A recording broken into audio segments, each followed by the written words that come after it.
I've been on this damn treadmill. We've gone from crisis to crisis. Governor Gavin Newsom back in front of the cameras explaining his absence after 2 weeks of laying low. The governor was supposed to be in Europe for the World Climate Conference, but backed out right before the trip, saying family obligations was keeping him home.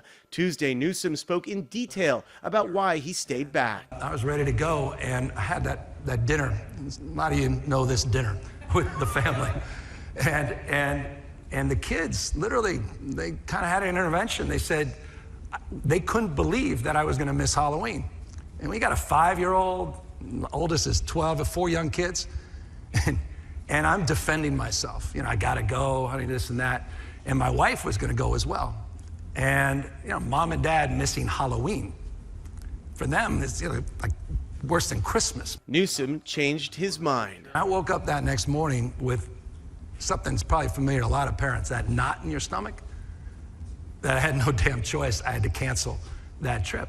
The sudden disappearance triggered a torrent of online conspiracy theories and a tweet from the first partner that was ultimately deleted that read in part, "When someone cancels something, maybe they're just in the office working. Please stop hating and get a life." People should normalize being a parent and having a high-stakes career. Loyola law professor and political analyst Jessica Levinson says Newsom didn't do anything wrong per se, he just didn't communicate well. I think for Governor Newsom, the unforced error is that he just didn't get out in front of this and say, look, I have been away from home for a long time. I've been working for the people of California. I have 4 young kids. Somebody else can go to this conference. USC professor of political science, Professor Jennifer Cryer, says this is a textbook case in strategy for messaging. This is one of those cases where I don't think that there's a great response once you've realized that you failed to engage on an issue that your voters value and you fail to give it due attention.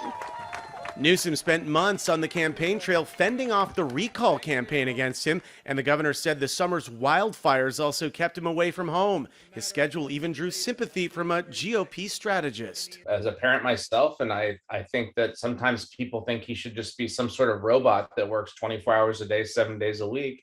That's an unrealistic expectation of him. And, to be able to say, I'm not a huge fan of Governor Newsom's politics, but the reality is that he's a human being with a family, and the family has to come first sometimes. But the governor's political rivals say the issue is not about the governor's family, it's about his handling of the job. People understand that even politicians have family responsibilities to attend to, but that's not what he did. What he did is he just sort of fell off the map for 2 weeks. And all the while, we have a crisis at our ports that is threatening the entire national economy